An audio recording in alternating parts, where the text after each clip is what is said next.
like looking for in particular, like an information wise? Yeah, well, we were talking to other people that told me that they had paid $2,000 and $3,000 for their bike, and coming out here talking to you, explain to me how much you spent on your bike.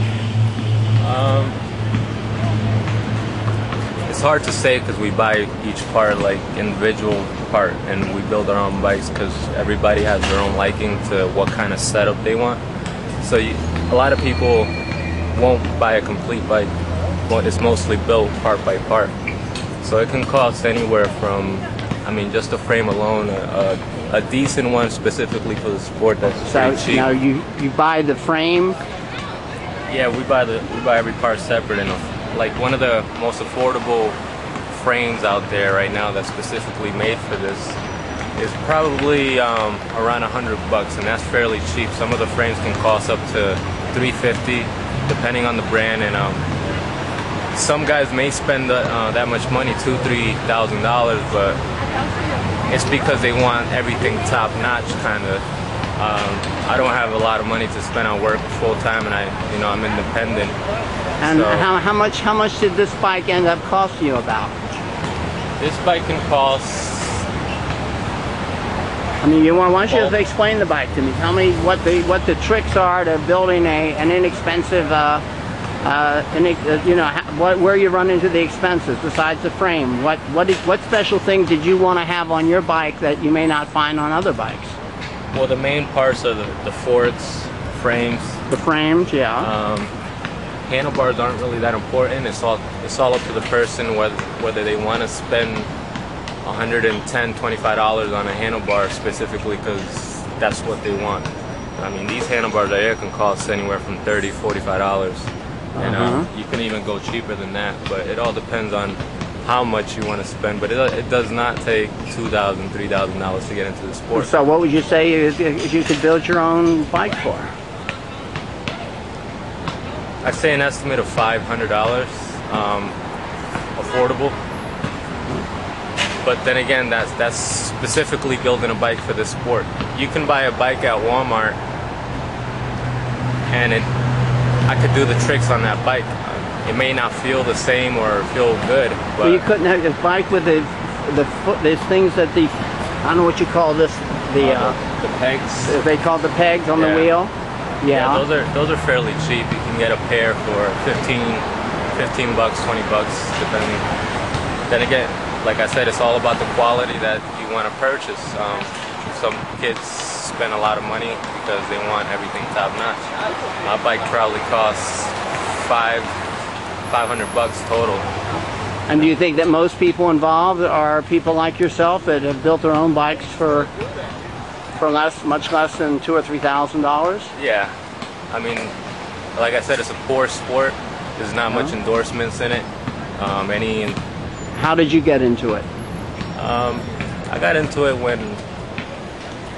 about almost 10 years ago, when I was about 14, 15, and I've always had a fascination with bikes and the whole look of it. Why did you go in this genre instead of like trail biking out on hills and things?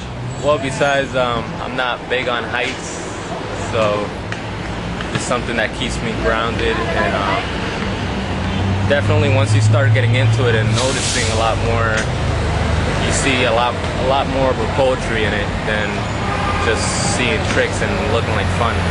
You actually experience the poetry like while you're riding and getting to learn, because it takes so long to learn these tricks. Someone compared it to figure skating. I said it was like dancing on bicycles, but it was quite different than you can other compare sports. it to a lot of things: ballet, figure skating, break dancing. But it's its own breed. And where are you from? I'm from Connecticut, London. So you came all the way down here to New York City? Yeah, it wasn't too long. The last one was in York, Pennsylvania. That took about 6 hours. This was only about 2.5. And where else have you gone? How many times? How many trips?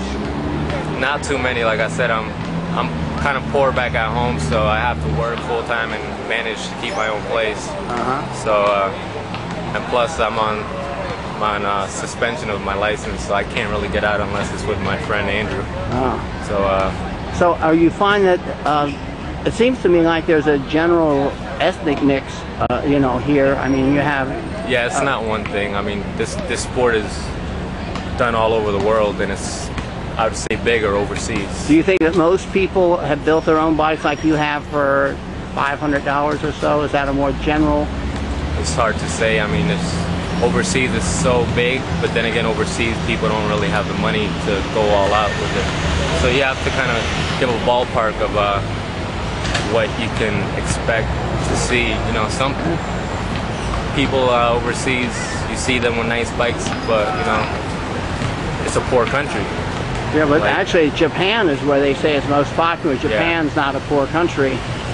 No, but I mean, you go to places like Colombia and Cuba, Dominican Republic,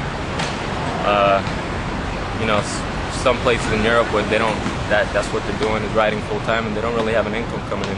Oh. So you kind of figure like where some people are backpackers and just wander around, you know, with people that they've met and do the sport for the love of it, and that's what they do with their life.